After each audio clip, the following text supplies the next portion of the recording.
యోహాను సువార్త 3:12 యేసుప్రభు అన్నారు, భూ సంబంధమైన సంగతులు నేను మీతో చెప్తే మీరు నమ్మకున్నప్పుడు పరలోక సంబంధమైనవి మీతో చెప్పినట్లా ఎలాగ నమ్ముదురు అని. భూ సంబంధమైన సంగతులేంటి, పరలోక సంబంధమైన సంగతులేంటి అని ఆలోచిస్తే, శరీరం మూలంగా జన్మించినది శరీరము, ఆత్మ మూలంగా జన్మించినది ఆత్మయే ఉన్నది అని రాయబడింది. శరీరము భూమి నుండి మట్టి నుండి చేయబడింది, ఆత్మ పరలోకము నుండి ఇయ్యబడింది. అందుకే గర్భఫలము యెహోవా ఇచ్చు బహుమానం అని వాక్యం సెలవిస్తూ ఉంది. కాబట్టి భూమి మీద మనం ఏం తిందుమో, ఏం తాగుదుమో, ఏం ధరించుకుందుమో అని ఆలోచించొద్దు. అవి కావాలని మీ పరలోకపు తండ్రికి తెలుసు. మొదట ఆయన రాజ్యాన్ని, నీతిని వెతకమన్నారు. దేవుని రాజ్యము ఈ లోక సంబంధమైనది కాదు, అది పరలోక సంబంధమైనది. ఒకరు క్రొత్తగా జన్మిస్తేనే కానీ ఆ రాజ్యంలోకి చేర్చబడలేరు అని యేసుప్రభు చెప్పారు.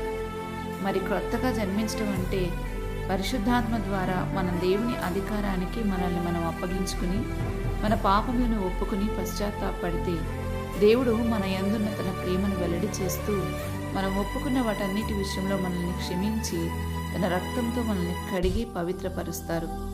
మనము క్రీస్తు రక్తంలో కడగబడ్డాము, విమోచించబడ్డామన్న దానికి గుర్తుగా బాప్తీసం తీసుకుని యేసుక్రీస్తును సొంత రక్షకుడిగా అంగీకరించిన వారమవుతాం.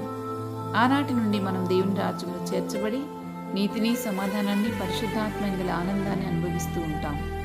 భూమి మీద ఉండగానే ఆత్మ తిరిగి జన్మించాలి.